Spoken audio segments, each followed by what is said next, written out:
Routes et électricité coupées, ce fut rapide et intense. Les fortes intempéries de la nuit dans le sud Ardèche ont laissé des traces, réveils difficiles, notamment à Beaulieu. Le reportage de Vanessa Fiz et de Nicolas Ferraud. En quelques heures à peine, les pompiers mobilisés sur le terrain sont passés du secourisme d'urgence au grand nettoyage. L'eau est montée brutalement dans la nuit tout autour de Beaulieu. Au matin, la décrue s'est amorcée aussi rapidement, laissant apparaître d'importants dégâts. Le propriétaire de cette maison n'a rien pu faire. Il y a une très grosse tempête. Le vent soufflait, l'eau, mais c'était incroyable. Les arbres étaient tordus complètement. On se demandait ce qui arrivait. Et puis ensuite, ça a continué.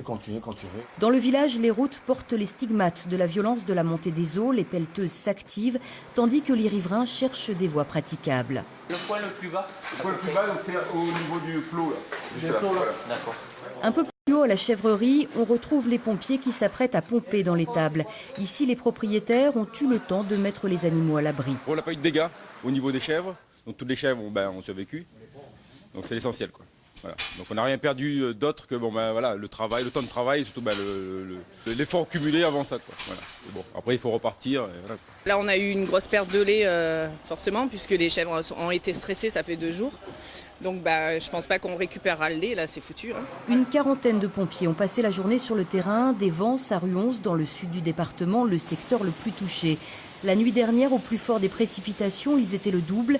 Aidés de sauveteurs-plongeurs, ils ont notamment dû mettre en sécurité des habitants et plusieurs automobilistes bloqués par les eaux. Le monsieur, il a voulu passer avec un 4x4 en pensant qu'il a mordu l'accotement. Et il s'est retrouvé dans cette position. Et l'eau passait au niveau de la moitié de la lunette, là, de la vitre. Donc il est arrivé à pousser difficilement sa porte, il est sorti. Et il est reparti en arrière où il y avait un autre couple qui essayait de le suivre. Des foyers ont été privés d'électricité, d'autres, dans un hameau de Beaulieu, n'ont plus d'eau potable.